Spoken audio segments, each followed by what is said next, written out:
Le squad, j'espère que vous allez bien pour ce nouvel échange santé et performance. Aujourd'hui, on accueille deux spécialistes de la sphère urogynécologique dans le monde du sport. On va parler d'un sujet très peu connu et surtout très tabou, bien qu'on l'a déjà légèrement abordé sur ce podcast avec mes invités. On va parler des incontinences urinaires d'effort qui touchent de nombreuses sportives. Les filles, bienvenue sur le podcast du squad de la performance. Pouvez-vous vous présenter rapidement à ceux qui ne vous connaissent pas? Salut Maxence, Keidi Miaro, ostéopathe, kinésithérapeute, entraîneur au sport et à la performance et manager au sport. Bonjour Maxence, Stéphanie Ferras, préparatrice physique au Stade Toulousain et référente de tout le secteur féminin. Je suis diplômée d'un master STAPS et d'un diplôme universitaire aussi en nutrition pour permettre de compléter un petit peu mon champ d'action. Ouais, génial. Et puis, j'ai un peu fait mes recherches à votre sujet. Je sais que toi, Stéphanie, tu es championne de France avec le Stade Toulousain en 2022. Moi, je trouve que c'est cool et que ça peut être placé dans une présentation parce que ça fait partie du palmarès. Et puis toi, Kaidi, tu as été ex-sportif de haut niveau, notamment dans le handball, c'est bien ça? Exactement. Ouais, je trouve que c'est deux aspects chez vous, et puis il y en a sûrement plein d'autres, mais que je trouvais intéressants et que je me suis dit, ah ça, si jamais elles en parlent pas, pour moi, c'est important, parce que ça fait partie, malgré tout, du monde du sport, ça fait partie aussi de vos compétences et de vos profils, tout simplement. Je vous ai découverte, comme vous le savez, sur LinkedIn, grâce à ce fameux reportage que vous avez fait avec France 3, que j'ai trouvé vraiment top. Il me semble qu'il est sorti courant février-mars au niveau du premier trimestre 2023. La coïncidence fait que c'était au tout début où j'ai lancé mon podcast et je me suis dit, tiens, si le podcast il commence à durer et que je prends du plaisir à faire ce qu'on fait, eh ben, il faudra que je vous contacte. Donc, c'est un réel plaisir de vous avoir ici pour parler d'un sujet très particulier. Comme je l'ai dit, on en a légèrement parlé avec certains de mes invités, notamment avec Maxence Piolet qui est au Paris FC avec l'équipe féminine. Et puis avec aussi Liamine et Alice, je vous laisserai bien évidemment écouter ces épisodes-là pour avoir une big picture et puis avoir plein d'informations sur les athlètes féminines. Mais avant ça, j'aimerais que vous parliez de votre rôle au sein du Stade toulousain. Du coup, moi, je suis préparatrice physique, comme je disais, de tout le secteur féminin. Une majorité dans mon travail est sur l'Élite 1, donc la plus grosse équipe phare du club, où on a 40 joueuses à peu près, environ, ça en fonction des saisons, 40 joueuses à gérer. On a aussi une équipe espoir, donc qui est aussi une équipe senior, mais qui est à un niveau juste en dessous, qui est une réserve en fait. Donc on Mhm. a à peu près 40 joueuses aussi. Et après, on a des cadettes et des minimes, des millimètres, on les appelle du coup. Donc ça, c'est des petites jeunes. Donc j'interviens sur toute la partie, surtout en fait sur le terrain, sur la muscu, sur la réhab, sur la raclée, sur le suivi des joueuses, sur l'accompagnement en GPS, sur les wellness, etc., etc. Donc vraiment, j'ai la bulle, la prépa physique en Et charge. tu es toute seule pour toutes ces joueuses ou tu es un head coach et tu as plusieurs personnes qui vont t'accompagner? Tout dépend des années en fait. Des fois, je suis head coach de toute seule, de moi. C'est une machine. Et parfois, j'essaie de positionner des stagiaires avec moi, un maximum pour pouvoir accompagner, mettre des moyens humains, etc. Parce que ça fait beaucoup de monde, il y a beaucoup de choses à traiter. Et la Mhm. problématique, là, c'est si j'ai pas ces moyens humains, malheureusement, je peux pas développer tout ce que je veux développer et je vais devoir mettre des priorités et c'est dommage parce qu'il y a beaucoup de choses à faire et c'est intéressant de pouvoir diversifier le travail. Et toi, Kaidi? Alors, moi, je n'interviens pas au stade à proprement parler. Les joueuses du stade ont été mon sujet de mémoire au niveau de mon mémoire ostéopathique.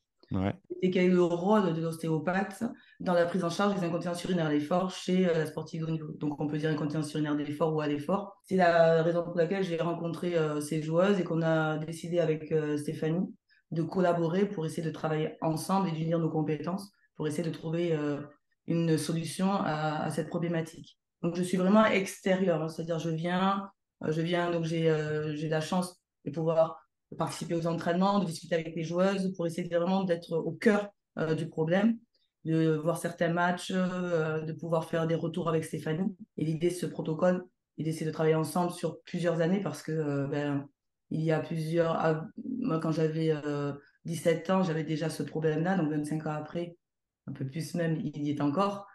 Donc j'espère qu'on va pouvoir faire avancer les choses. En fait, tu as un rôle pour moi de consultante au sein du Stade Toulousain. Exactement.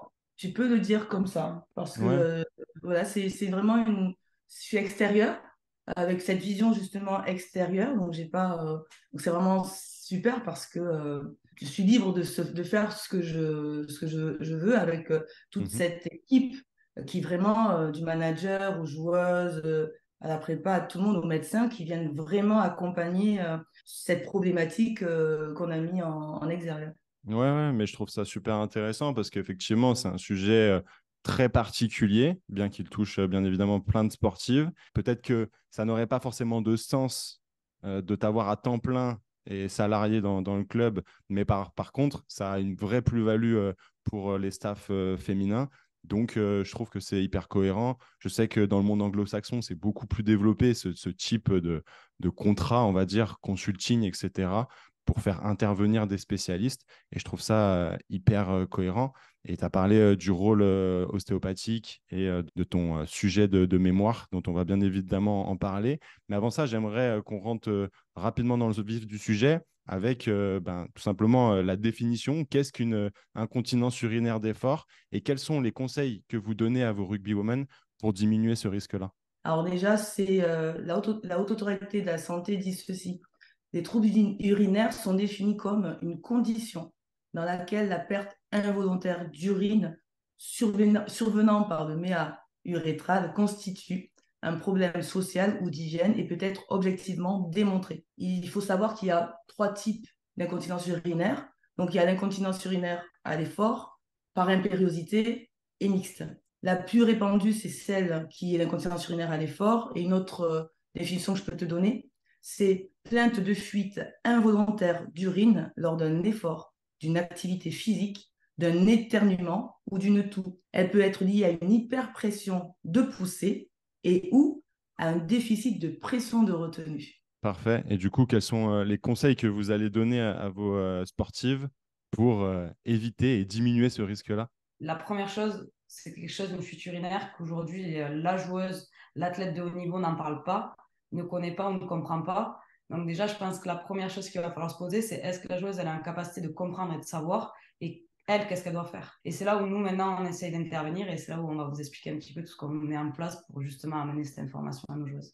Ouais, je pense qu'une des premières choses à mettre en place, c'est de dépister pour savoir qui est sujette à ce type de problématique. Donc, comment se passe un dépistage? Comment bilantez-vous et suivez-vous ces athlètes tout au long d'une saison, voire même d'une carrière? Là, je rebondis un peu sur ce qu'a dit Steph. Quand je suis arrivée pour mon mémoire, j'ai fait un focus sur 4 constats qui sont les suivants. Dans la prise en charge thérapeutique des sportifs de haut niveau, face à l'IUE, l'incontinence urinaire d'effort, un travail de tonification du périnée est quasiment systématiquement proposé, alors que ce dernier est hypertonique. Donc, c'était un premier constat. Le deuxième, c'était que les joueuses ont très peu de connaissances sur les caractéristiques de leur anatomie féminine. Deuxième constat. Troisième, les joueuses n'osent pas s'exprimer à ce sujet. Et enfin, les joueuses n'ont jamais pensé consulter un ostéopathe face à ce problème. Donc, si tu veux, au niveau du dépistage, il y a vraiment ce qui est compliqué chez la sportive de haut niveau, c'est que le dépistage, il va se faire quand tu as été maman, que tu as eu des incontinences urinaires à l'effort postpartum. Par exemple, par ma propre expérience quand j'avais cet âge-là, c'est que, tu ne sais pas trop ce qui est une fuite, donc quand ça fuit, ben, en fait, tu ne sais pas si c'est normal ou pas, hein, donc tu n'en parles pas. Donc, c'est Mhm. la première chose. Personne ne te pose la question, donc tu n'as pas ton médecin, même du sport, qui va te dire, au fait, est-ce que tu as des pertes urinaires? Donc, déjà, toi, à 18 ans, tu ne sais pas ce que c'est.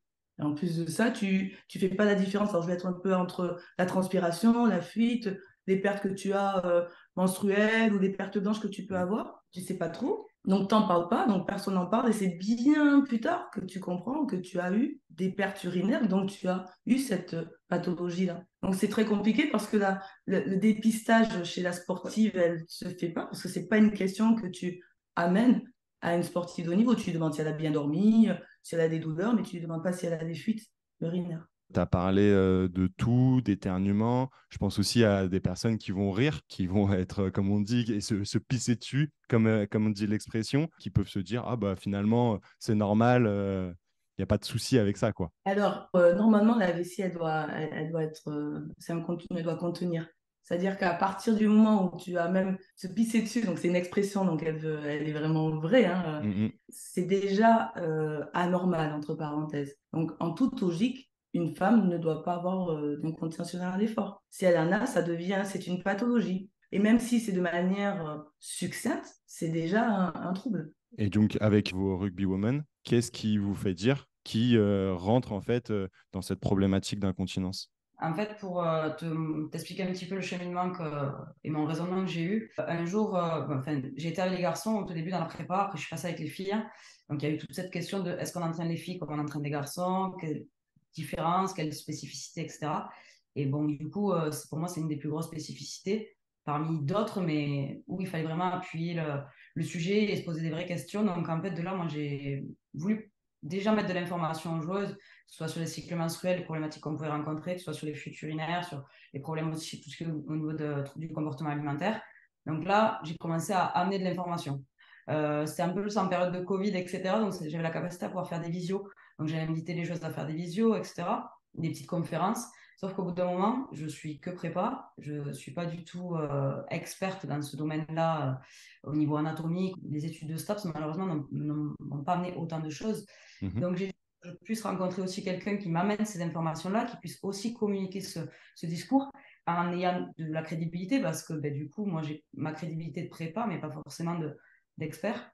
Et du coup, c'est pour ça qu'après, j'ai rencontré Kaidi qui a pu m'amener ces informations, m'expliquer des choses, présenter des choses aux joueuses aussi, l'expliquer. Et en fait, de là, ce qui était intéressant, c'est qu'on a positionné, donné des questionnaires aux joueuses. Elles ont répondu à divers questionnaires. Ça permet de profiler les joueuses, de dire, OK, on les rentre malheureusement telle ou telle case, mais c'est du profilage. Ça permet, et là, du coup, ce sera sur le travail aussi à long terme, de pouvoir, dans ces profils, proposer des protocoles, proposer des orientations, en fonction de son niveau de gravité ou du niveau du problème qu'elle rencontre et de lui proposer des solutions pour permettre de diminuer ces problématiques-là. Beaucoup d'échanges, beaucoup de communication au niveau de la joueuse pour pouvoir lui amener ces informations-là. Vraiment d'avoir de la donnée objective, de ne pas être que sur du subjectif, de pouvoir poser la question à la joueuse, de dire OK, est-ce que toi ça t'arrive, à quel moment, comment?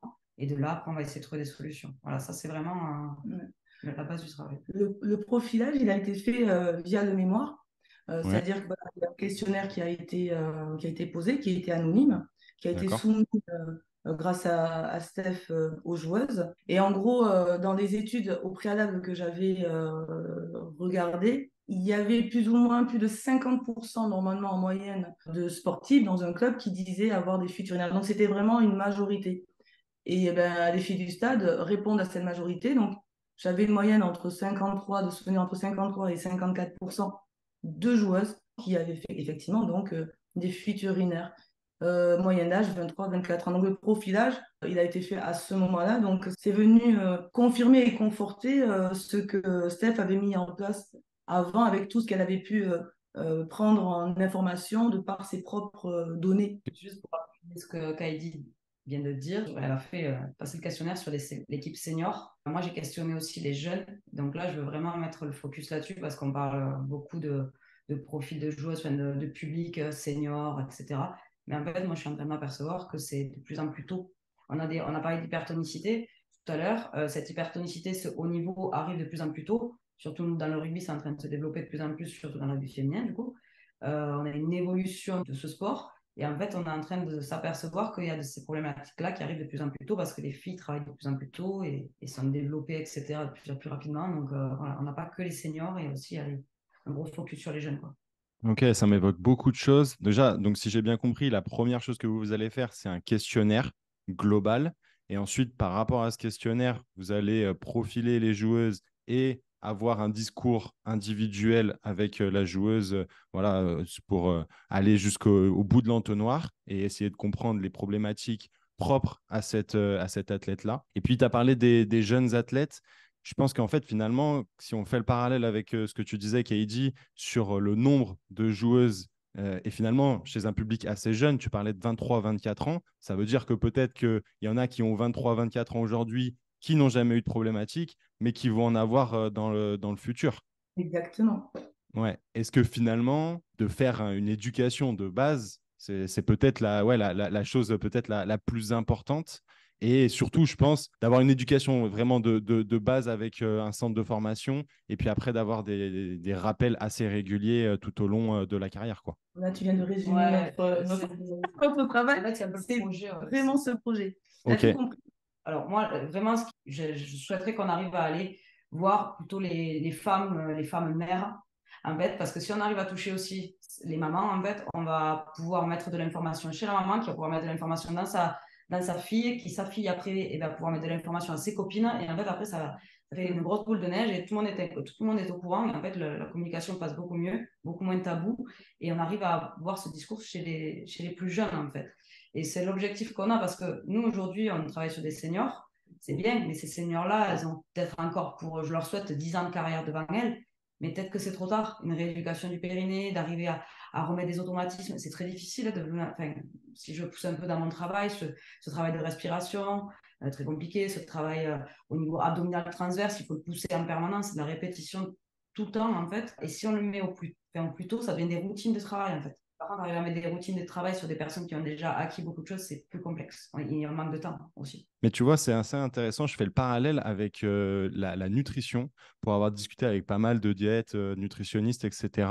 Ils se rendent compte que informer finalement l'athlète, enfin surtout le jeune athlète, si il n'y a pas d'éducation au préalable, notamment par les parents qui vont leur faire à manger, etc.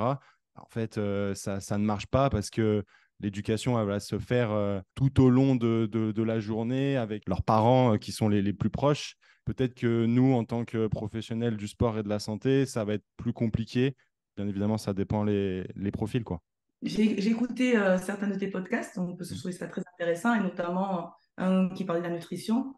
C'est d'éducation et c'est de la prévention. Donc nous, on peut informer, c'est une information qui passe et qui ressort. Et tu peux le dire, hein, on a fait du sport au niveau, on nous a informé de beaucoup de choses, mais la seule chose que tu veux, c'est de gagner un match, hein, donc le reste, t'en fous un peu. Mm, mm. Alors à partir du moment où tu parles d'éducation, donc là, on est vraiment dans l'éducation, et là, on est sur notre cible, alors c'est les seniors, mais qui nous servent vraiment. Alors, c'est pas très sympa ce que je veux dire, mais moi, personnellement, je les vois comme des cobayes, en fait, c'est-à-dire qu'elles vont m'aider. Cette étude transversale, il va falloir peut-être 10 ans pour vraiment la mettre en place. Et c'est vraiment ce qu'on voit maintenant.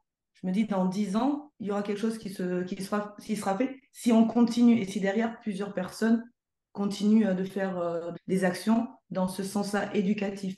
Donc là, on vient taper sur des enfants qui sont peut-être même pas nés encore. Mais en tout cas, on est dans nos balbutiements, on est peut-être précurseurs. Mais à partir du moment où tu mets ça dans l'information, mais dans l'éducation, les parents qui au début amènent leurs enfants faire du sport et tu leur dis, ben voilà, il y a toutes ces problématiques-là. Et encore là, nous, on fait un focus sur l'incontinence urinaire d'effort. Mais si tu comprends bien, on fait un focus. Mais quand le questionnaire, il était un peu plus large.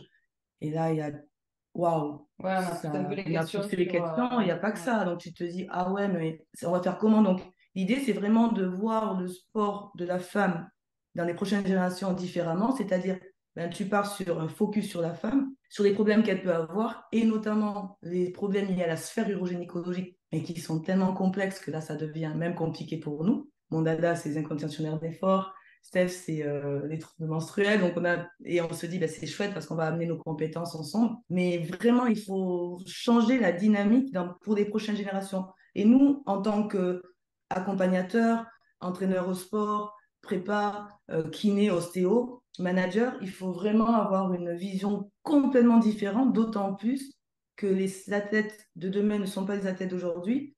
Ils sont beaucoup plus physiques, ils sont plus rapides, ils sont plus puissants. Moi, je ne jouerai pas un match de handball aujourd'hui contre les joueuses d'aujourd'hui. Hein. Elles me fracassent. Hein. C'est clair.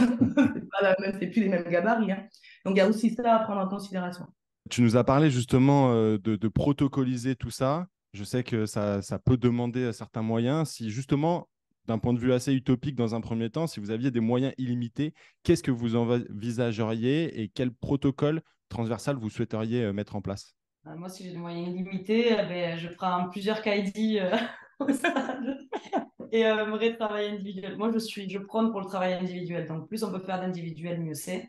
Donc, ça, c'est vraiment ma philosophie de travail. Ça veut dire que si on a un budget illimité, ça veut dire qu'on a des joueuses professionnelles avec nous qui seraient là tout le temps. Donc, ça veut dire qu'on pourrait se permettre de les envoyer sur des séances individuelles si besoin. Parce que, comme je dis, une rééducation, c'est pas forcément pour tout le monde. C'est pas forcément à la même hauteur pour tout le monde. Il y en a qui auront peut-être besoin juste d'un petit rappel, d'autres des vraies séances plus poussées. Donc, en fonction des besoins de la joueuse, voilà, vraiment avoir ce suivi individuel, ça serait vraiment le top. Après, ce serait, je pense, comme on dit, d'amener ces informations, plus on peut amener de l'information, mieux c'est. Mais c'est toujours pareil, ça demande des moyens, ça demande du temps. Donc, si on avait tout ce panel de personnes, tout ce temps aussi, ben, ça serait top. Ouais, donc Ça. ça serait véritablement des moyens humains dont tu aurais besoin. Financier toujours parce que ça va avec, à ce côté-là aussi. Et vraiment, par contre, le temps aussi. Parce que du coup, nous, on a des priorités. Nos joueuses ne sont pas professionnelles. Elles commencent à rentrer un petit peu dans ce monde-là, mais ce n'est pas encore le cas. Donc, ça veut dire que sur le temps que tu les as pour t'entraîner, il va falloir peut-être mettre des priorités aussi. Le développement physique au niveau des joueuses, etc. Ce qui est vrai, nous, dans le rugby, on a une très, très grosse évolution. Mais parce que ça passe aussi par le travail en salle, ça passe par une augmentation de la charge d'entraînement sur le terrain.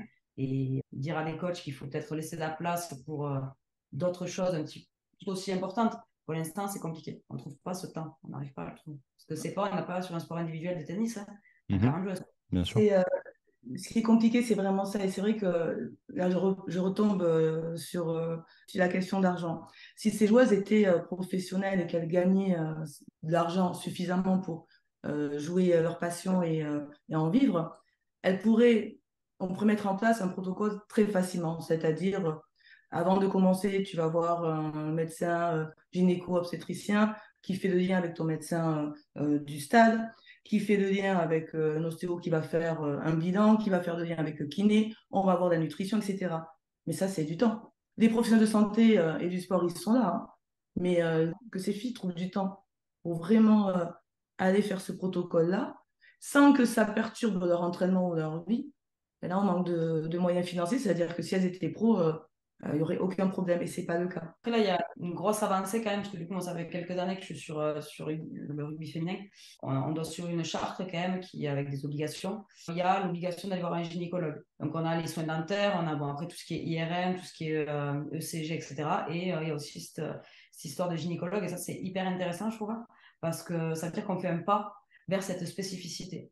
De faire un ECG, tu peux les faire aux garçons comme tu peux les faire aux filles. Les IRM cervicales pour les premières lignes, c'est la même chose. Un dentiste, tout le monde a, enfin, c'est pareil. Mais là, par contre, le gynéco, c'est spécifique à la femme. Ça ne veut pas dire que les hommes ne vont pas en voir, hein, mais par rapport à vraiment, je parle gynécologue femme, quoi. Donc, et ça, c'est intéressant. Pas. Donc, ça veut dire que ça évolue. Ça veut dire que tu mets plus de moyens. Donc, c'est quand même bien. C'est un gynécologue qui vient au club ou c'est du libéral? Donc, pour l'instant, ça va être les joueuses qui devront, elles, prendre, si elles ont une sage-femme ou un gynécologue, leur suivi personnel. Pour l'instant, on n'a pas encore cet accompagnement-là au niveau du club. Il serait très bien dans l'avenir. Je souhaite vraiment qu'on puisse avoir ce genre de moyens. Ça serait top. Ouais, justement, tu as parlé du fait que ça fait un certain nombre d'années que tu es au Stade Toulousain. Est-ce que tu as perçu une évolution d'un point de vue athlétique au sein du rugby féminin depuis ces nombreuses années? Ah oui, rien à voir. On est passé d'un rugby clairement amateur à un rugby qui devient semi-professionnel. Aujourd'hui, on s'entraîne plusieurs fois par jour, on a plusieurs heures de muscu, elles ont plusieurs heures d'entraînement de terrain, elles sont, comme je disais tout à l'heure, elles sont monitorées, équipées de GPS, elles ont des monitorings tous les jours à remplir, etc.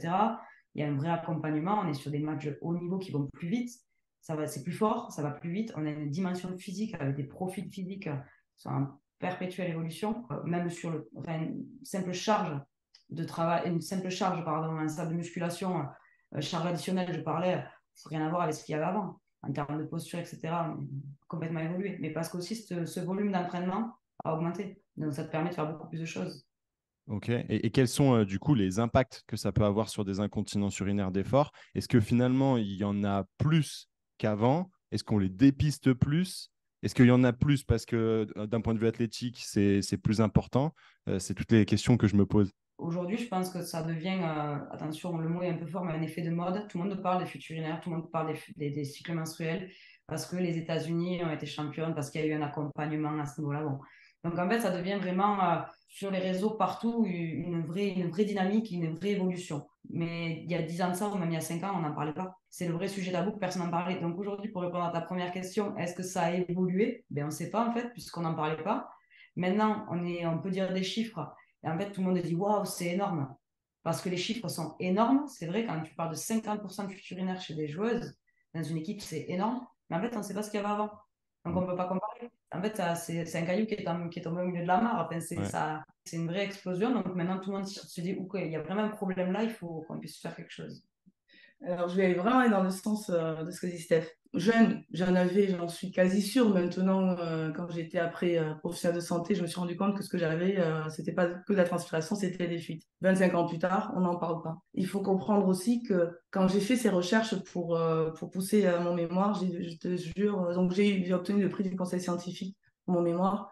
parce que j'ai fait des recherches, mais j'ai poussé au maximum que je pouvais. Et je me suis rendu compte voilà, qu'il y avait un chiffre majoritaire en disant waouh, plus de 50% des joueuses de haut niveau ou des sportifs se plaignaient de fuites urinaires. Et quand tu cherches les études, mais tu les pousses, en France, il y en a très peu. Il faut aller en Allemagne, aux États-Unis, mais il y a tellement peu d'études. Donc tu te dis, finalement, quand il y a 20 études qui se battent en duel, ben forcément, c'est un gros chiffre parce que personne ne s'est intéressé en 25 ans, donc j'ai 45 ans, donc un peu plus peut-être, au problème lié à la sphère urogynécologique de la sportive. Donc, moi, je fais ce constat suivant en disant, mais c'est un truc de fou. En plus de 25 ans, il n'y a eu aucune étude faite pour essayer de comprendre les problèmes gynécologiques. Donc, il y a eu de belles évolutions sur la professionnalisation de la sportive, cet accompagnement, nutrition, prépa physique. On n'avait pas tout ça. Quand on jouait, on n'avait pas cette... on prenait notre IMC, Ouais, voilà, on bien prenait sûr. notre poids, on te disait cours et marque, hein, et gagne, c'est tout. Là, il y a tout cet accompagnement psychologique, prépa mentale, etc. On n'avait jamais vu ça avant. Donc, ça veut dire qu'il y a eu cette évolution, mais personne n'a pris en considération la clé de la femme, en fait, la femme sportive. Ben, elle a une sphère urogynécologique que l'homme n'a pas, qui a d'autres problèmes, hein, mais qui est immense. Et personne n'a pris ça en compte. Donc, les études, on peut se dire qu'il y en a, mais il n'y en a pas. Si tu tapes ligamentaux plastiques du genou, là, tu en as des milliers, tu peux piocher. Quand tu tapes incontinence urinaire des forces, je te jure, il faut chercher, chercher. Moi, c'est surtout pour mes confrères que je veux dire ça. En fait, aujourd'hui, on développe dans notre métier des qualités physiques. Donc, on va aller développer sur le terrain de la vitesse, on va aller développer de la force, on va développer de la puissance, etc. Mais en fait, je pense qu'aujourd'hui, si on s'occupe de femmes, il faut qu'on puisse laisser un temps pour justement venir travailler autour de ces spécificités. Et en fait, prendre en compte vraiment le côté physio et anatomique. Même, tu vois, tout ce qui est bouleversement hormonal. Donc là, je parle un peu plus de ce qui m'intéresse. Enfin, tout m'intéresse, mais je sais que Oui, j'ai plus oui, un oui, petit bien sûr. de se préoccuper vraiment de ce plan anatomique, de ce transverse, de s'occuper de ce relâchement au niveau du bassin, d'aller faire un focus là-dessus. On fait beaucoup de mobilité, tu vois, on va mettre mobilité d'épaule, de hanche, etc. Mais que dans toujours cette performance et dans ce développement au niveau des qualités physiques et pas forcément au niveau de spécificité féminine. Tu fais travailler des abdos chez les femmes, fais travailler son transverse, fais-lui apprendre à le contracter comme le relâcher, de venir relâcher tous les muscles fessiers pour venir ouvrir davantage le bassin, de travailler sur cette respiration pour pouvoir venir mettre du mouvement.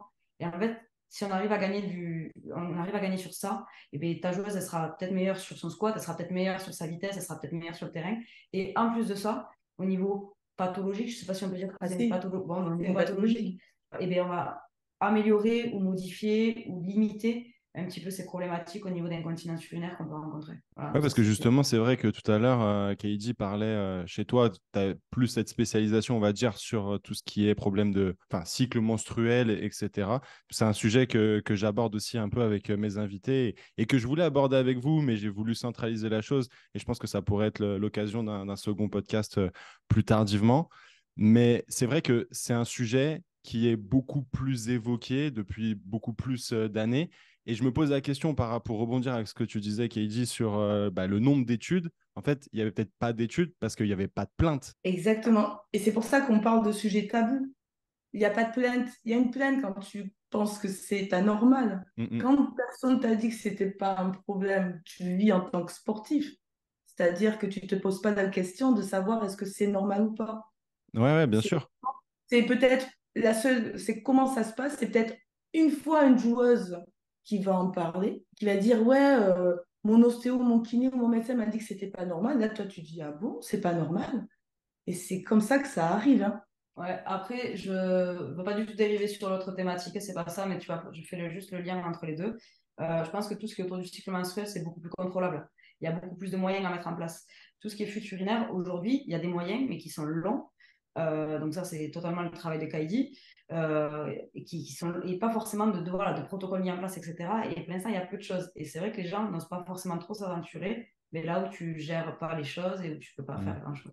Ouais, d'un point de vue quantitatif, etc. Mais Ouais, c'est vrai que j'en ai ouais. parlé avec Tom Follin, qui est prépa physique du Brest Bretagne Handball, qui forcément a amené à s'intéresser plus particulièrement à toutes ces problématiques-là. Et j'avais lu un article d'une de ces joueuses qui disait, dans le vestiaire, on n'en parle pas. on parle véritablement de ces choses-là sur le cycle menstruel, les règles, etc., mais pas du tout de ces problématiques-là. Tu parles du match, de ta Ouais, compétence, de ton match, de ta performance, de ta contre-performance. Il y a un côté intime hein, aussi. Hein. C'est vraiment assez compliqué de parler de tes règles, de tes fuites, de ces douleurs que tu as. C'est une zone intime, on le sait, hein, et c'est pas évident d'en parler comme ça facilement. Et c'est pour ça que moi je salue les joueuses du stade parce qu'elles ont été d'une mais franchise dans les réponses que j'ai eues, parce qu'il y avait des réponses ouvertes. Et j'avoue même que j'avais dit à Steph, parce que c'est resté anonyme, donc Steph ne sait pas, c'est un, 2, 3, elle ne sait pas qui est la joueuse qui a répondu, donc c'est resté vraiment strict. Mais vraiment, je me suis dit, waouh, je pense même que les joueuses de handball, moi, j'aurais pas été capable de répondre aussi franchement. Et je te jure, Maxence, si on m'avait envoyé ce questionnaire, déjà, je me serais dit, c'est bizarre. ouais. On me pose la question de savoir si j'ai des fuites ou pas. Qu'est-ce que ça veut dire? Si j'en ai, est-ce que je vais moins jouer? Donc ça veut dire que je serai moins forte si j'ai des fuites, si je me plains de quelque chose, d'une douleur ou Mm, autre, ou mm, de règles douloureuses. Avez-vous des fuites? Non. mm. Donc j'aurais répondu ainsi parce que je me serais dit oui, ils me disent que c'est anonyme, c'est pour le cas. Qu'est-ce qu'ils vont faire de cette étude-là? Moi j'aurais pensé comme ça franchement. Et là, j'ai été tellement ravie d'avoir ces réponses, mais franches, qui ont fait que ce mémoire, il a été vraiment hyper précis, hyper qualitatif, de par la franchise des joueuses. C'est la Après, culture rugby matchée ah avec ouais, la culture sud-ouest, ça marche bien. ah Après, ouais. quand Kylie, elle a fait donc, du coup son questionnaire, moi, elle m'a prévenu, elle m'a dit c'est anonyme, donc j'ai eu pas de problème. Tu prends tes réponses, comme ça tu travailles dessus. Bon, moi, par contre, il était hors de question que je reste dans l'anonymat, donc j'ai remis un questionnaire pour permettre d'avoir, savoir mes joueuses qui avaient cette problématique. Et en fait, aujourd'hui, c'est rigolo parce que là, tu me dis, dans un vestiaire, on parle pas de ça. Nous, on en parle dans le vestiaire, on en parle dans la salle de muscu, on en parle dans le gymnase. En fait, c'est devenu tellement. Trop bien. Je suis très focus là-dessus, je suis tout le temps en train de leur en parler. Mais même, c'est pas gênant, c'est juste que je leur pose la pièce, bam, ok, très bien, tu veux continuer à t'uriner dessus, fais pas ça. Et Ouais, là, tu sais, et en fait, le fait d'échanger comme ça, c'est devenu. Ce tabou, il a sauté, hein, t'as vraiment. cassé Mais le tabou, ouais. il a sauté avec Steph. C'est un travail qu'elle a fait de fond et c'est pour ça qu'il y a cette complicité entre nous. C'est qu'il a sauté alors qu'il n'a pas sauté à d'autres endroits. Parce que du coup, je suis handballeuse, donc il y a un club de handball. Je suis allée voir les joueuses de handball, etc. Pour cette étude transversale. Il y a le stade d'abord, je fais focus, mais derrière, il y a cette idée d'aller voir les autres sports, donc à impact et à saut, parce que les fuites urinaires sont prévalents sur des sports tels la gymnastique, le rugby, le handball, voilà, le volley, par exemple. Je suis allée voir des joueuses et c'était un peu, là je sens, c'est vraiment la culture handball et moins, c'est plus tabou, mais c'est surtout que il y a pas une Stéphanie qui dit, ok, ça fait partie des problèmes, on va en parler, comme ton entorse de la cheville, comme ton acromioclave, voilà, donc c'est vraiment de l'éducation et c'est vraiment se dire, ben ouais, tu vois, des phrases, c'est vraiment, ben ouais, je me pisse dessus. Mais moi, j'aurais pas pu dire ça. J'ai une petite, quand elle te dit ça, et tu sais, dans les réponses ouvertes, tu dis, moi, j'aurais dit, j'ai une petite fuite urinaire, mais très peu. Voilà, je n'aurais pas réagi comme ça. Alors, je vais rebondir moi, sur ta question sur si on avait plus de moyens. Tu sais, on s'est rencontrés via LinkedIn, hein, ce réseau professionnel, parce qu'on a Mhm. vraiment, avec Steph, on se voit, on coordonne pas mal de choses, on fait des interventions toutes les deux. C'était un peu, donc la presse nous a donné une visibilité, cette opportunité de parler de façon plus large de ce problème-là. LinkedIn, ça a été, bon, allez, on jette une bouteille à la mer pour savoir si on peut trouver d'autres thérapeutes pouvant nous aider dans nos réflexions qu'on avait toutes les deux. Donc ça fuse, ça fuse, ça fuse. Et tu dis, ouais, mais on n'est que deux. Là, ça devient plus complet. Pour tout te dire, j'étais contente parce qu'à un moment donné, donc tu as plein de gens qui se sont positionnés. Donc ça, c'est top sur LinkedIn. Ben, tu prends les noms. C'est bien, ben, tu vois, je crois que tu es t'es à Marseille, c'est ça? Ouais, Aix-en-Provence, ouais. Ouais, c'est en Provence, donc ça c'est cool parce que tu te dis, ouais, il n'y a plus besoin d'être ensemble là. Le Ouais, Covid bien a sûr. permis que c'est développé cette possibilité de travailler à distance, donc c'est peut-être la seule chose de bien qu'il ait fait ce Covid. Par contre, ça nous permet de se dire, ouais, on peut travailler transversalement avec des compétences dans la France et dans le monde entier. Donc ça, c'est chouette. Moi, je suis allée plus, c'est bien beau, mais on est très, avec Steph, ce qui nous relie, c'est qu'on est très, on n'est pas de la théorie, on est très pratico-pratique. Mhm. Donc pendant que les autres parlent, nous, on est en action. Et si on a fait du sport, et tu sais pas, mais elle a été championne d'un sport, mais je ne dirais plus. Ça m'a échappé cette information. Elle a fait ses recherches, mais c'est pas allé assez loin, mais elle te le dira peut-être. Donc, elle a fait du haut niveau un sport, elle est rugby woman, mais voilà. J'ai appelé Julien Libertou, c'est le directeur de l'Institut de formation d'ostéopathie à Vichy, où j'ai repris mes études d'ostéopathie. Parce il m'a accompagné, c'est lui qui m'avait. J'allais parler de cette problématique-là, et c'est lui vraiment qui m'a dit, mais pourquoi tu n'en fais pas ton sujet de mémoire? Je dis, ah ouais, il me dit, mais c'est super intéressant. Et en fait, en poussant, derrière, ça a été tellement novateur parce que le rôle d'ostéopathe, finalement, il y a plein d'ostéopathes qui te disent ah ouais, on fait des choses, mais chacun dans son cabinet. Donc parfois, ils ne te disent pas ce qu'ils se font parce que parfois, en ostéopathie, c'est tellement large qu'on ne Mhm. sait pas si c'est du fascia qui a marché, du structurel. Donc, on ne sait pas trop. Il n'y a aucune étude vraiment en ostéopathie. Il y a aucune étude qui peut certifier qu'il y a eu une amélioration de cette pathologie-là. En kinésithérapie, c'est pareil. Donc, on va te dire, oui, il faut travailler l'hypopression, etc. Mais les études, elles sont faites sur les femmes post-accouchement pour la plupart. Les études sur des sportifs de haut niveau, il n'y en a aucune. Il y en a une avec 3 volleyeuses qui affirme, mais avec une prise en charge pluridisciplinaire, biofeedback, électrostimulation. Donc, c'est vraiment là tout ça qui dit, nous, on peut certifier de manière randomisable qu'il n'y a plus de fuite, mais 3 joueuses.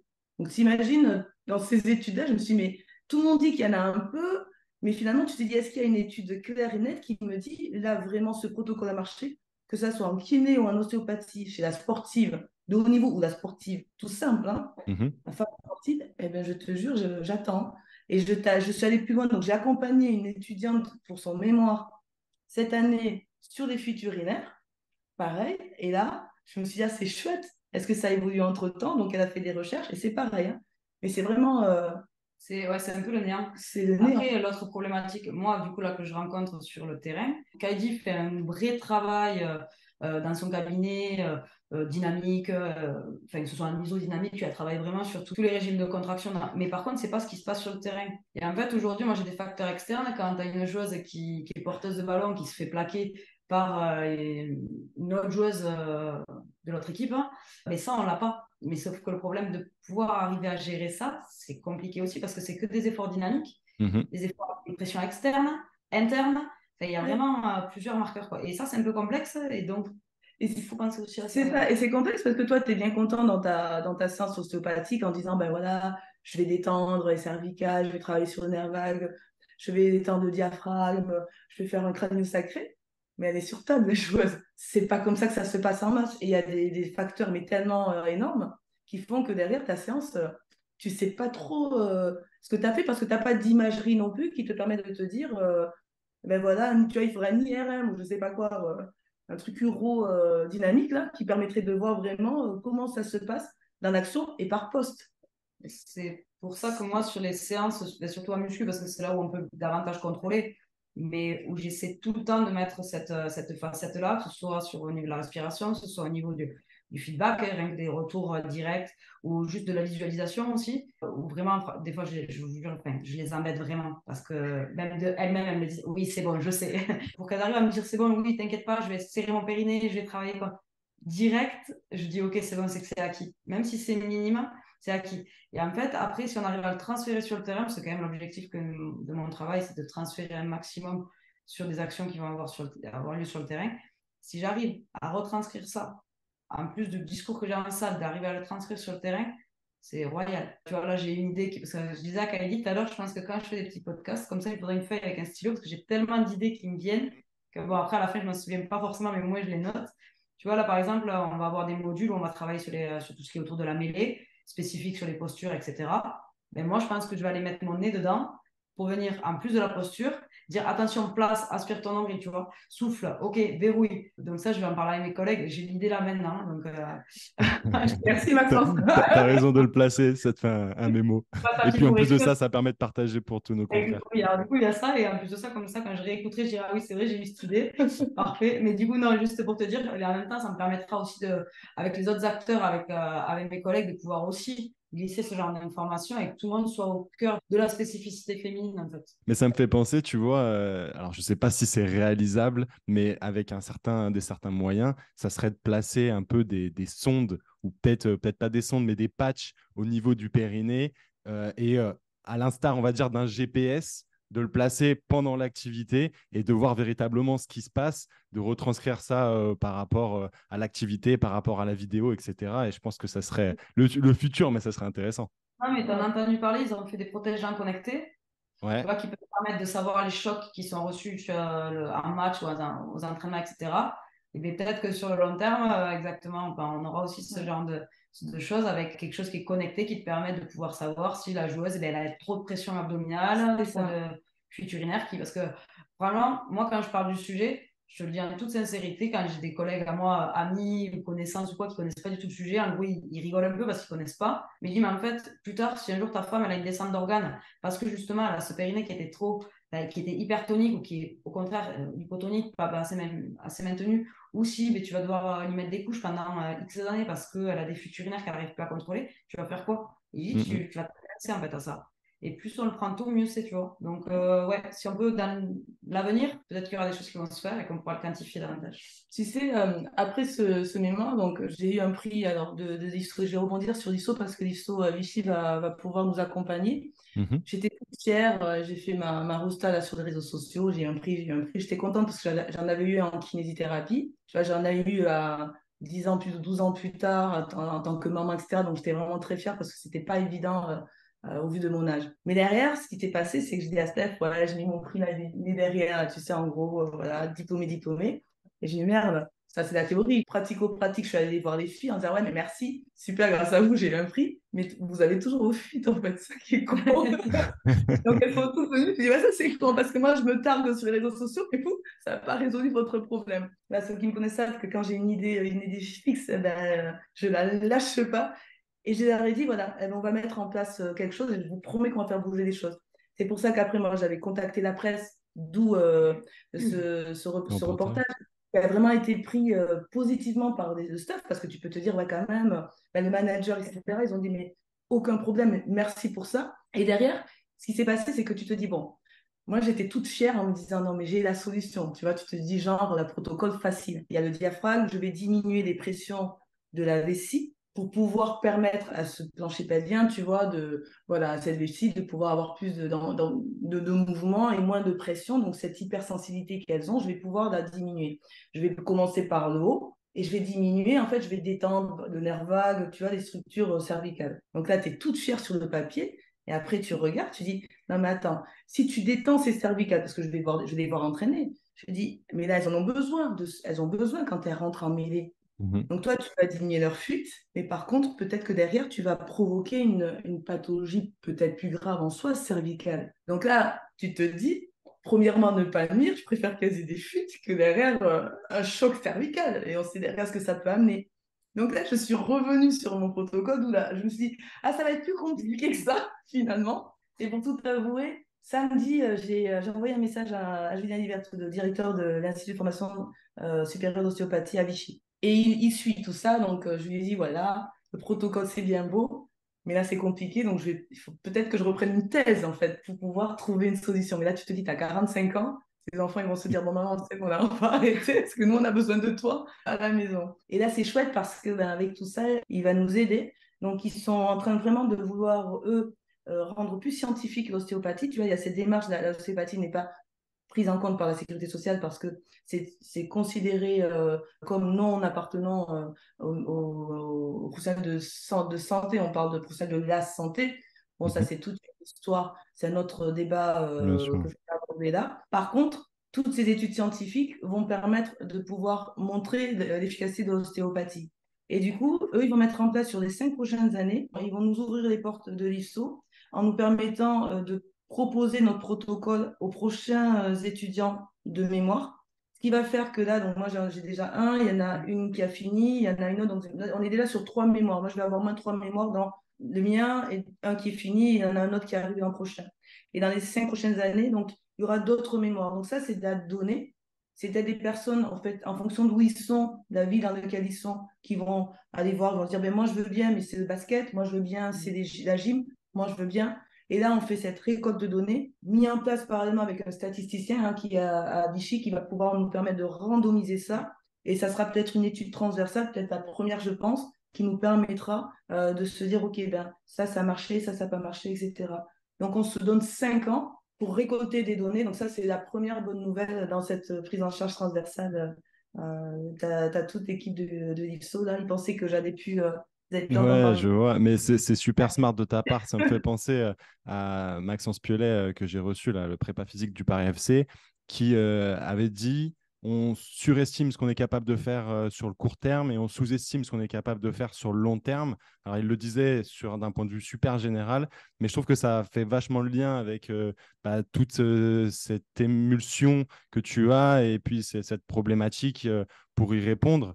Finalement, tu ne pourras pas y répondre directement à court terme, mais à force de travailler, d'accompagner des gens qui vont travailler dessus, tu vas avoir des réponses de plus en plus complètes. C'est ça, et tu sais, j'ai 45 ans aujourd'hui, et je me dis, parce que j'ai repris mes études, mais les étudiants, ils ont 20, 25 ans. Donc ça, c'est chouette, parce que tu te dis, bon, quand ils auront mon âge, dans 20 ans, et moi je serai retraitée, je ne sais pas, ou pas, je suis en train de travailler parce que je n'ai pas assez d'argent pour prendre ma retraite. Et bien tu te dis, ils ont 20 ans, quand ils arriveront à mon âge, et là j'imagine que tu vois, ça fera 45 ans de moi mes problèmes de 17 à 17 ans, et là tu te dis waouh, là c'est sûr qu'il y aura quand même, ils vont pondre au moins 2, 3 études, j'espère. Justement, tout à l'heure, vous parliez d'un sujet que je trouve assez intéressant, comme quoi les sportifs, tout ce qu'ils veulent, c'est de gagner. Quel est l'impact d'une incontinence urinaire d'effort sur la performance? Est-ce que ça a été quantifié? Est-ce qu'on le sait aujourd'hui? En termes de performance, je te le dis en toute sincérité, c'est très subjectif parce que je n'ai pas quantifié le nombre de joueuses par rapport à est-ce qu'elle a une fuite urinaire, elle court moins vite via les données GPS ou un match qui a été moins bien, elle a fait moins de plaquage sur un match parce que c'est impossible. Hmm. Il faudrait par contre, on en revient à cette histoire de patch, tu es connecté à un patch et tu es connecté à un nombre de plaquages, peut-être que tu vois, tu peux faire des liens. Mais bon, Mhm. là, on rentre dans des choses pour l'instant qui sont totalement irréalisables. Par contre, je vais te donner des exemples bêtes, hein. Mais quand Ouais. j'ai une joueuse qui me dit toutes les 3 minutes, je peux faire une pause pipi, je peux faire une pause pipi, parce qu'elle est comme ça, ou qu'il y en a une qui me dit, je me mets un tampon, ah, t'es en période menstruelle? Non, pas du tout, c'est parce que je vais me pisser dessus pendant le match, ok? Ou qu'il y en a une qui fait un test et qui se pisse dessus et qui s'arrête pas parce qu'elle peut pas. Je pense que tout humain te dirait que oui, ça a un impact sur la performance, que ce soit sur les émotions, que ce soit sur le fait d'être mal à l'aise, que ce soit sur le fait d'être gêné, de ne pas être focus sur ce que tu dois faire et d'avoir toujours quelque chose qui te gêne, qui te rappelle, qui te dit attention, tu risques de te pisser dessus si tu mets un gros de caramel sur le match. Je parle très vulgairement, mais Non, mais c'est très compréhensible pour nos auditeurs, voilà. t'inquiète. Clairement, sur l'impact psychologique et sur la performance, il y est. Par contre, après, on vit avec. Oui, en fait, il y a cet impact sur la performance, surtout via l'aspect psychologique, parce que finalement, on parle beaucoup de l'aspect physique, mais qu'en est-il de l'impact mental au niveau de ces incontinences urinaires d'effort, quoi? Moi, je vais te répondre avec à deux volets. Je vais te donner un exemple simple, c'est-à-dire tu as vraiment ce côté tabou de shame, tu sais, la honte. Donc, tu as Mhm. vraiment un impact psychologique, mais que la femme, elle supporte. C'est-à-dire que derrière, la performance est plus forte que cette problématique-là. Donc, là, elles ont trouvé une résilience elles-mêmes avec elles-mêmes pour pouvoir pallier à cette problématique. Par contre, il y a un impact physique, et je vais te donner un exemple très précis. Une des solutions pour ne pas avoir de fuites urinaires, c'est moins s'hydrater avant le match. T'es kiné, ostéo, prépa physique. Tu te dis, waouh, en fait, elle est en train de dire qu'elle boit moins. Elle est maligne, elle se dit, ben, comme ça, elle est finie les fuites urinaires. Mais tu sais l'importance hydrique dans la performance physique et si tu veux, dans la prévention de pathologies telles des tendinopathies, ruptures, tendons d'Achille, ligaments croisés. Ça pète en fait quand tu n'as pas assez d'eau. Et là, tu te dis, tiens, ça serait intéressant. Mon mémoire de kiné, c'était sur la ligamentoplastie du genou et l'haltérgé. Est-ce que derrière ces femmes qui ont eu, il y avait des hommes et des femmes, mais celles qui ont eu des ligamentoplasties du genou, qui ont les genoux qui ont pété à ce moment-là, j'ai jamais remonté le pourquoi elles se sont blessées. Est-ce que c'est parce qu'un manque d'entraînement, une surcharge? Est-ce que c'est un manque hydrique? Donc, c'est là que tu te dis, mais elle te raconte qu'elle boit moins sans se rendre compte d'un point de vue nutritionnel, hein, que le corps, il est fait depuis 70% d'eau et que c'est un de ses carburants. Et donc, c'est sûr, c'est évident, même sans avoir de mettre des études scientifiques derrière, c'est sûr que ça va péter, en fait. C'est-à-dire, le corps, il ne peut pas supporter un corps en activité intense qui ne s'hydrate pas. Cette joueuse, un jour ou l'autre, ça sera peut-être juste une petite entorse, hein, mais c'est sûr que ça va péter. On n'y pense pas forcément au premier abord, mais c'est très bien que tu rappelles cette chose-là. Ouais. Ouais. Tout à l'heure, vous saluiez votre staff qui vous a vachement accompagné sur ce premier volet de vos études et de votre travail. Finalement, pour avoir regardé un peu la constitution de votre staff, il est très mixte en termes de genre. Comment vous communiquez sur l'intimité des joueuses en ayant cette mixité homme-femme dans votre staff? En toute sincérité, sur les premières années, j'étais toute seule. Il n'y avait pas de femmes dans le staff. On a eu une coach au tout départ, mais qui n'est pas restée. Après, il n'y avait que des hommes. Même les kinés, c'était des hommes. J'avais vraiment que des hommes autour de moi. Donc, moi, je suis quelqu'un de sans filtre, en fait, déjà. Je suis hyper transparente. La question, on pose la thématique sur la table. Et en fait, l'avantage qu'il y a, c'est que je travaille aussi avec des coachs qui sont papas. Donc, ça, c'est cool parce que ça fait un lien. Et eux sont contents, en fait, aussi de ah ouais, ok, je ne savais pas moi ça. Et ma fille, du coup, c'est pareil. Et ben ouais. Tu vois, donc déjà, tu crées ce lien-là. Après, s'ils viennent travailler avec des filles, aujourd'hui, c'est pas qu'on leur impose de travailler avec des filles, c'est qu'ils sont satisfaits de venir travailler avec le public féminin. Ils savent pourquoi ils viennent travailler aussi avec le public féminin, c'est une autre dynamique. Donc, en fait, ces questions-là, au tout début, ils sont restés plutôt gênés. Ils étaient plus gênés qu'autre chose. En fait, bon, moi, j'en parle tout le temps, donc maintenant, c'est devenu une habitude. C'est presque même eux, des fois, qui me disent ah, elle n'est pas très bien, elle a peut-être. Ces règles, mais non, là, t'inquiète, il n'y a pas de souci. Par contre, si je dis oui, elle a cette problématique-là ou elle a cette problématique-là, aucun problème. Tu vois, je te donne un exemple. Un jour, sur un match, on a eu un petit souci, un changement de short à faire, mais ils m'ont pas dit ah non, non, non. Tu vois, ah oui, vas-y, direct, tu vois. Ils sont vraiment ouverts à ça.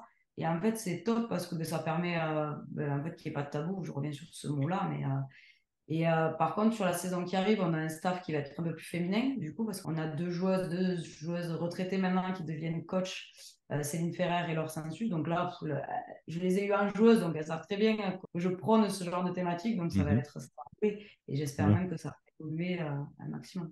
Et de base, est-ce que vous pensez que cette mixité, c'est un avantage pour les joueuses? Ah oui, clairement. Et parce qu'il faut toucher les femmes, mais il faut toucher les hommes. Derrière chaque femme se cache un homme, pareil. Ah ouais, peut-être derrière chaque homme se cache une femme aussi. En fait, je pense que c'est hyper important parce qu'un staff que de femmes, une femme contre une femme, on va dire, parfois elles ne se comprendront pas pareil. Si elles n'ont pas les mêmes symptômes sur des choses, etc., on va peut-être lui dire non, mais t'exagères, ou non, un homme, il ne connaît pas. Donc lui, par contre, il ne va pas aller sur ce terrain-là. Il va être peut-être un peu plus à l'écoute. Mais par contre, je pense que pour qu'il soit à l'écoute, il faut que certaines personnes ouvrent le sujet. Il ne faut plus que ce soit des sujets hommes ou femmes. On n'en est plus à ça. On est en 2023. Je pense que ça a évolué. C'est bon. Il faut arrêter de dire on ne parle pas de règles, on ne parle pas de... Vous vivez avec des femmes, les hommes et les femmes vivent ensemble. Il faut en parler. Enfin, donc, je pense que tout le monde, du moment qu'on s'expertise là-dedans, peu importe le genre de la personne, il peut communiquer ça. Clairement, mais c'est vrai qu'on entend pas mal de femmes, après bien évidemment ça dépend les personnes, mais qui vont aller voir un gynéco homme par rapport à cette problématique que tu as citée. Certaines femmes n'ont pas les mêmes problématiques, bien évidemment, et ne comprennent pas forcément la personne en face d'elle. Ouais. Quand je suis arrivée au stade, il y a tout un staff. Hein. Il y a Mélanie en tant que médecin, il y a des kinés et autres, même les kinés masculins. Et ça, c'est chouette parce que je suis arrivée, et comme tu sais, c'est une niche, hein, c'est les problématiques liées à la sphère gynécologique. Donc, il y a eu un accueil assez, mais vraiment très ouvert, en se disant, c'est chouette parce que derrière, je ne suis pas en train de parler d'autre chose que de ça. Et il y a une expression que j'aime beaucoup, tu l'as presque dit tout à l'heure, là, c'est quand la personne dit, ouais, mais t'as tes règles ou quoi? Moi, longtemps, une petite copain me dit, ah, après, t'as tes règles. Donc, c'est pas, ouais, t'as tes règles, tu comprenais pas. Et c'est après que tu te dis que les règles jouent sur l'humeur. Et donc sur ton émotion, et donc sur ta performance derrière. Donc presque en fonction de le côté tu as tes règles, et surtout aussi, il y a des phases où tu es plus, on va pas rentrer dans les détails, c'est pas le sujet, mais du coup, tu es peut-être plus à même d'avoir une blessure qu'à un autre moment. Et c'est surtout qu'au niveau énergie, quand tu as tes règles, quand tu as des règles douloureuses, c'est casse-couille, quoi. C'est vrai que c'est aussi à prendre en considération, et cette phrase qui paraissait ah, vrai, elle a ses règles aujourd'hui. Oui, elle a ses règles. Donc, ça veut dire qu'elle n'est pas bien aujourd'hui pour telle raison. Donc, il faut le prendre en considération. Donc, tu imagines, le champ, il est tellement large, vu que, en fait, en gros, c'est ce que je dis, hein, malheureusement. Et là, je vais être un peu cru. En fait, on n'en avait rien à foutre des problèmes de la femme. Donc, personne ne s'en est occupé. C'est pour ça que quand on tape sur tous les sujets, il y a des choses à faire sur tous les sujets. Donc, non, moi, je me dis, bon, je vais rester sur mes fuites. Sur Ouais. voilà, donc elle est plus globale, mais moi, pour l'instant, je fais focus sur les chutes parce que c'est trop large. Pour juste détailler un tout petit peu plus sur ta question, on arrive à un point. Moi, j'ai introduit on fait un wellness toutes les semaines. J'ai introduit la question des cycles menstruels dans ce wellness. Ouais. Je pourrais introduire aussi tout ce qui est autour des fuites urinaires. Comme ça ne revient pas tous les mois, etc., c'est un peu différent. Mais pour te faire le lien avec les coachs, en fait, les coachs, clairement, aujourd'hui, on est en capacité de sortir une joueuse de l'entraînement, de diminuer sa charge d'entraînement, de changer son entraînement, parce que ben, elle a problème de cycle menstruel ou autre, mais sans problème. Mais c'est carte blanche. Vraiment, sur ça, même, je pense qu'aujourd'hui, les coachs, je leur dis, un jour d'un match, j'ai un souci, elle est vraiment pas bien, on en est là. OK, ils vont se poser la question si on fait rentrer la 23e ou si on lui fait un temps de jeu peut-être moins important. On en est là. Donc ça, c'est vraiment, je suis hyper contente. Sur ça, Je suis obligé de rebondir là-dessus. Je trouve ça super intéressant parce que tous, franchement, j'ai l'impression que c'est unanime dans les sports collectifs, vont te dire ah non, mais c'est pas possible dans un sport collectif, on peut pas individualiser comme ça, c'est pas possible de faire à la carte. Mais moi, je te l'ai dit dès le départ, dès le début, je t'ai dit, moi, je prends l'individualisation. Par contre, du coup, tu as une charge, toi, de travail énorme parce que ça te demande de tripler, c'est même plus tripler. Bon, bref, tu comptes plus tes heures, c'est pas ça. Mais après, j'ai un super staff. J'ai un staff qui est bon et ils ont tout compris, je pense. Donc, en Ouais. fait, les mecs qui tiennent ce discours-là, mais je pense qu'il va falloir peut-être qu'ils prennent un peu de recul et réfléchir. Je crois aussi. Non, mais c'est super intéressant. Et puis, peut-être, on va dire, je vais me faire l'avocat du diable, peut-être ils sont fermés à l'idée parce que pour eux, ils n'ont pas envie d'ouvrir la porte aussi. Sûrement que ça, j'en doute pas du tout, que ça demande beaucoup plus de travail et on n'a pas trop envie d'ouvrir la porte d'une chambre pleine à craquer, à ranger, quoi. Oui, en fait, un projet de jeu, tu peux le mettre en place sur toute une équipe. Aller chercher de l'individualisation, c'est des problèmes. Contraignant. Après, c'est contraignant sur du court terme, mais sur du long terme, je suis sûre qu'en préventif, je suis sûre que cette joueuse, ben, tu la conserveras plus longtemps, elle jouera plus longtemps, mieux. Derrière, elle sera peut-être moins blessée. Et c'est là que ben, si tu vois sur du court ou du immédiat, ben, tu te dis non, la joueuse, je ne la sors pas. Si tu vas sur du long terme, tu te rendras compte peut-être que tu auras gagné plus de matchs parce que tu as fait ça, mais c'est contraignant. Et je dis, quand je te dis c'est une machine, quand tu vois ces données, tu dis, oh mon Dieu, quand j'ai vu ce qu'elle avait sorti, je suis oh merde, oh merde, il y a tout ça aussi à faire. Elle est hyper accessible comme personne. Je tiens à le dire Je suis un peu marseillaise des Ah fois. oui, elle vient de chez toi, je pense. Non, mais c'est top. Franchement, enfin, je vais pas vous mentir, je suis un peu frustré de pas pousser beaucoup plus loin le sujet avec vous. Je pourrais parler, je pense, 2, 3 heures avec vous parce que vous maîtrisez votre sujet et puis on voit qu'il y a de la suite dans les idées. Mais sinon, on va peut-être perdre certaines personnes. Et puis, mais c'est bien dommage et je pense que ça pourrait être l'objet d'une autre discussion, peut-être un peu plus poussée sur d'autres sujets. En tout cas, on va passer sur la dernière partie de ce podcast et j'aimerais que vous me disiez comment vous voyez l'évolution du sport féminin d'ici une dizaine d'années. Le sport féminin est en train de monter de plus en plus en niveau, en médiatisation, donc en professionnalisation, etc. Donc ça, c'est top. Comme indiqué à l'équipe, par contre, il faut pouvoir perdurer, garder ses joueuses parce que la différence avec un homme, c'est que souvent, on a la maternité qui arrive. Donc ça, c'est vrai que ça peut être un facteur, c'est pas du tout un frein pour moi, c'est un facteur à prendre en compte. Je souhaite cette évolution au niveau de la spécificité de la femme dans le sport, qui soit de haut niveau, mais aussi amateur. Je pense qu'on parle beaucoup du haut niveau parce qu'on a des moyens, etc. Mais aujourd'hui, il y a énormément de femmes qui pratiquent une activité. Et la chef d'entreprise qui va faire son jogging et qui va faire son fitness 2, 3, 4 fois par semaine, c'est tout aussi important pour moi qu'une joueuse de haut niveau, parce que c'est une femme, tout simplement. Donc, en fait, qu'il y ait cette évolution-là, déjà de pouvoir donner plus de moyens dans l'aspect spécificité féminine. Et tu vois, moi, je trouve ça scandaleux. On parlait de l'ostéopathie, c'est pas remboursé ou des choses comme ça, où on n'a pas forcément trop d'ostéopathes qui gèrent ça, mais c'est pas possible. Il faut pouvoir former des gens aussi à ça, expertiser les gens et que ça devienne comme un dentiste ou comme une personne normale, que tu puisses faire des choses là-dessus et spécifiques au sport surtout. Il va y avoir une longévité de la joueuse. Ce qui est génial, et je vais te la faire courte, c'est que aujourd'hui, ben, tu as des joueuses de très haut niveau qui vont montrer qui sont enceintes et qui jouent. Où avant, on les traitait presque de dingues en disant ben là, tu mets en danger ton enfant, etc.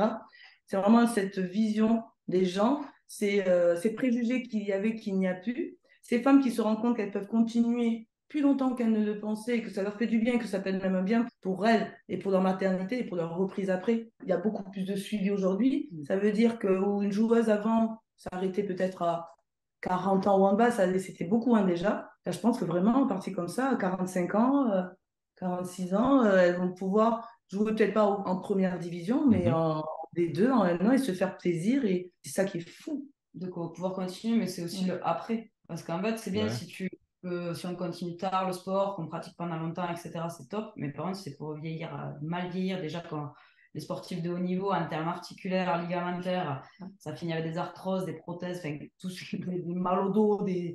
Oui, Voilà. je confirme. Donc, en fait, après, c'est de pouvoir sécuriser l'athlète. Parce que si tu tapes pendant 20 ans, 20 ans, 20 ans sur ton périnée et qu'après, quand tu arrêtes, tout relâche et que là, merci, au revoir, c'est contraignant quand même. Ouais, parce que peut-être que, comme tu l'as dit tout à l'heure, problématique de porter des couches ou avoir des descentes d'organes, etc. Peut-être qu'aujourd'hui, on le voit un peu moins chez les sportifs retraités parce que aussi, athlétiquement, c'était moins important. Et puis, surtout, ben, comme tu l'as très bien dit, on parle aujourd'hui du Stade Toulousain qui, même si c'est pas purement professionnel, ça tend à se professionnaliser et ça fait partie du sport élite féminin. Et que si on parle du sport amateur, ces sportives-là, même si elles vont arrêter à 30, 35, 40 ans, peut-être plus, le sport de haut niveau, vont être amenées derrière à faire des activités forcément, quoi. Enfin, et ça serait même dommage qu'elles arrêtent pour ces causes-là. Ouais. Avec l'avènement des sports comme le running, le crossfit, etc., c'est des Alors, vraies problématiques, ouais. ah là, c'est clair. Oui, vraiment. Ah, là, c'est clair. Vraiment, vraiment. Mais je pense que si on repart sur ce sujet avec ces sports-là, on en a Ouais, non. Là, Mais ça ouvre des pistes, bien évidemment. Quel est le meilleur conseil que vous puissiez donner à vos sportives? le meilleur conseil que je donnerais, c'est remettre de la douceur dans leur corps, mettre de la douceur dans leur corps. Quand j'étais sportive, je n'en ai mis aucune. C'est-à-dire, j'étais là pour performer, j'ai pété de partout. Et plus tard, en fait, je me rends compte aujourd'hui que j'ai pas mal de problématiques, et on en parlait tout à l'heure. Donc, j'ai un genou de 60 ans, une névralgie cervico-brachiale, plein de problèmes qui sont en train de dire que je vais mal vieillir. Mais du coup, je suis dans le préventif en remettant de la douceur, et les personnes qui m'accompagnent, les médecins, les chirurgiens que je consulte en me disant bah, si je dois me faire opérer, c'est par eux, sont en train de me dire vraiment que ce que je fais, ça marche. Et ce que je fais, c'est que je suis à l'écoute, c'est-à-dire je continue le sport, mais si aujourd'hui j'ai mal ou si je suis fatiguée, je l'écoute. Parce que derrière, j'irai peut-être le lendemain et je performerai encore plus parce que je suis encore dans la performance. Hein, quand tu as fait du haut niveau, tu l'as en tête, tu t'es né avec, je pense. Écoutez mon corps, mais écoutez aussi ma tête. J'ai pas envie, j'ai pas envie. Je vais pas me forcer à faire du sport. Et quand bien même, je me suis dit, là, j'ai pas les enfants, j'ai 2 heures devant moi, je vais aller à la salle, où je vais faire mon truc, et que ma tête, elle me dit, oh non, là, j'ai juste envie de me poser, de bouquiner ou de rien faire, ben, je me pose, je bouquine et je fais rien. Alors qu'avant, je me serais dit, ah ben non, attends, c'est bon, j'ai 2 heures, c'est décidé comme ça, j'aurais fait. Si on m'avait donné ce conseil-là, peut-être que je n'aurais pas écouté parce que c'est trop tard. Mais si on nous donne aux jeunes de 7, 8 ans, 9 ans, 10 ans, et qui grandissent avec, en disant ton état psychologique est lié à ton état physique, physiologique et autres, eh bien, ils seront moins pétés que moi, ça, j'en suis sûre. Ouais, j'aime beaucoup ce conseil. Ça fait le lien avec Mika du Local Performance qui disait, alors de manière un peu plus, comment dire, avec ses mots, quoi. C'est un autre discours, mais je trouve qu'il se rejoint. Il disait, apprenez à écouter votre corps, reposez-vous quand il faut vous reposer, travaillez quand il faut travailler et butez-la vous quand il faut vous la buter. C'est ça, c'est exactement ça. Ouais. Il est plus succinct. Moi, tu sais, j'aime les longues histoires. Et moi, pour ma part, sur la partie plus terrain prépa, ce que je pense qu'il est hyper important, je dirais clairement aux athlètes, et qu'aujourd'hui, je leur dis déjà, c'est faut que tu en parles, parce qu'il faut qu'on puisse résoudre le problème avant qu'il soit trop tard. Et il y a un deuxième truc que j'aime bien dire aux joueuses, et ça, des fois, elles me disent c'est trop philosophe, mais c'est vrai, faut avoir honte d'être une femme, en fait. Et le jour où c'est que ça sera acquis, de dire non, mais en fait, je suis une femme, j'ai ça, et c'est comme ça et pas autrement, parce que c'est mon corps, il est foutu comme ça. Et bien, en fait, ce sera totalement assumé, et si les choses elles sont assumées, elles sont beaucoup plus facilement acceptées, et possibilité de le faire évoluer, Bien de sûr. mettre du. Je vais vous poser la dernière question, la question passe décisive. Qui aimeriez-vous entendre au micro du squat de la performance? Moi, j'ai une collègue, je pense que si elle écoute elle va me tuer, mais c'est pas grave, je vais quand même donner son nom. Elle s'appelle Marie Mazière, elle est prépa mentale, du coup, dans le sport sur Toulouse. Elle va s'ouvrir sur la France, je sais. Vraiment, elle est spé là-dedans, elle est très forte. Elle a vraiment ce côté relationnel où elle amène beaucoup de méthodes, etc. Je ne vais pas parler à sa place. Mais par contre, je pense que moi, c'est des gens avec qui j'aime travailler.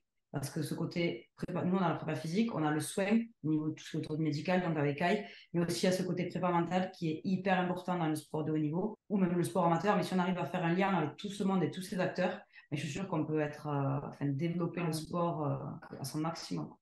Carrément. Et toi, Kaidi?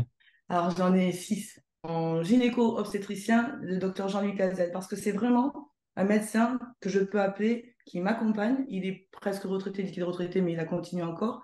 C'est un des meilleurs gynéco-obstétriciens de Toulouse. Et tu vois, quand tu as cette expertise-là et que tu poses des problématiques, que la personne, tu l'appelles et qu'elle te répond, et qu'elle va même rechercher dans ses propres archives pour t'aider, c'est pour ça qu'il est toujours là, parce que je lui ai dit, ton savoir, là, tu ne peux pas le laisser à la retraite. Hein, on en a besoin. Donc, c'est pour ça que quand je fais des interventions, etc., il se déplace pour venir m'accompagner. Son savoir, il est juste extraordinaire. Il a l'expérience, il a 60 et quelques années. Il a opéré des milliers et des milliers de femmes. Et ça, tu vois, c'est de l'or, en fait. Docteur Pierre Sébastien, médecin du sport, médecin d'équipe de France de handball, c'est mon médecin traitant. Il en a sous la patate et il est bientôt retraité, donc c'est bien, il aura du temps. Si tu veux l'appeler, tu l'appelles de ma part. Il y a Docteur Jaffé, c'est un chirurgien qui est assez extraordinaire aussi parce qu'il m'aide. Je vais le voir opérer, donc il a cette qualité dans les opérations. Et c'est vraiment des médecins qui sont là, des chirurgiens, qui sont là pour t'aider et t'accompagner, pour essayer de comprendre. Voilà, Jaffé, c'est Marc, c'est qu'est-ce que, en musculo-squelettique, qu'est-ce que ça peut apporter. Donc tu fais des liens entre le musculo-squelettique, le viscéral, l'uro, etc. Donc ça, c'est le côté médical. Chirurgien dans quel domaine exactement? Alors, c'est vraiment en orthotrauma. C'est spécialisé dans le genou actuellement. C'est vraiment le spécialiste du genou. Et je t'ai dit, comme j'ai une gonarthrose compartimentale, un genou de 70 ans, je suis allée le voir en disant, bon, c'est toi qui m'opéreras si je dois me faire opérer. Ok. Voilà, donc c'est pour ça qu'on est très liés. C'est que vraiment, si, voilà, je vais sûrement me faire opérer, mais donc ce sera lui et pas un autre. On l'appelle la Rolls-Royce de la chirurgie. Il est hyper modeste. Je lui dirais ça, il rougirait, mais il est extra, quoi. Donc ça, c'est au côté médical. Julien Libertou, le directeur de l'IFSO Vichy, parce que derrière, c'est quelqu'un, tu vois, j'étais son étudiante, derrière, je l'appelle après, et il te dit, OK, on va t'accompagner, t'inquiète pas, tu vois, ce sujet-là, tu nous l'as porté, tu as dit que c'était scandaleux parce qu'il n'y avait rien qui était fait, on l'a compris. Donc derrière, nous, on va agir aussi. Et c'est quelqu'un qui a une pédagogie qui est juste extraordinaire. C'est pas pour rien il est ostéo, kinésithérapeute, et c'est pas pour rien qu'il est directeur aujourd'hui. Ça, c'est et après, là, je vais être un peu plus. Je sais pas si je suis subjective, mais il y a ma sœur, Lamia, qui est psychologue, aussi présidente de la Ligue féminine de handball, qui est une ancienne sportive de haut niveau, championne de France, équipe de France, voilà, champion du monde, voilà. Donc c'est quelqu'un qui a vraiment cette vision très globale. Il y a mon frère, donc ça fait très famille, Kobe Miaro, qui est aussi ancien sportif de haut niveau, qui gère, est directeur d'une salle de sport, avec une vision avant-gardiste aussi du sport, où il a mis en place des cours de pilates, etc. Mais un des premiers à avoir fait ça. Et Zeba Traoré, préparateur physique du Stade Toulousain, donc c'est un de mes meilleurs amis. Et c'est aussi, voilà, moi je m'entoure des meilleurs prépa physiques de Toulouse, comme tu as compris, et qui est un pédagogue avec beaucoup de douceur aussi dans sa prise en charge, et alors qu'il est dans l'élite. Voilà, donc j'ai Trop fait le bien. tour de la famille et Non, des mais amis. franchement, je suis ravi parce que ça me donne, enfin, ça me fait vraiment envie et j'imagine que les auditeurs sont impatients de pouvoir écouter des échanges avec ces personnes-là. En tout cas, tu les as super bien vendus parce que ça me fait envie d'échanger avec eux. Et la dernière personne que tu as citée, le prépa physique du Stade Toulousain, je sais qu'il est aussi un peu proche de Nico de Kin Athletics Corner, qui j'ai échangé sur le podcast numéro 11 et qui est aussi dans votre région toulousaine. Merci beaucoup. À mon sens, hein, c'est un des meilleurs préparateurs physiques d'Europe. Mais ça, c'est moi qui le dis, hein. Les filles, je vous laisse le mot de la fin. Merci. Ouais, merci. Et vraiment, merci LinkedIn aussi parce que tu vois, comme quoi on a bien fait de jeter cette bouteille à la mer. Et j'ai écouté quelques-uns de tes podcasts, du coup, parce que je suis assez curieuse, tu l'as compris. Et franchement, chapeau pour cette initiative. J'ai appris pas mal de choses, même au niveau nutrition, etc. Donc, j'écoute parce que du coup, ça te permet, quand tu n'as pas le temps de lire ou autre, eh ben, tu es dans ta voiture et t'écoutes un podcast et ça, c'est chouette. Merci beaucoup pour cette initiative. Bah écoutez, moi, merci beaucoup pour toutes ces informations pour moi et pour mes auditeurs. Moi aussi, j'apprends beaucoup avec mes invités. Merci à tous pour votre fidélité. Vous êtes de plus en plus nombreux chaque semaine et ça me réjouit. Partagez-moi à toutes vos sœurs, femmes, copines, etc. et les staffs de sportives pour que le message passe. Tu retrouveras tous nos réseaux sociaux directement en lien dans la description. Je te donne rendez-vous mercredi prochain, 18h. D'ici là, je te souhaite de prendre un maximum de plaisir dans ton sport. Force!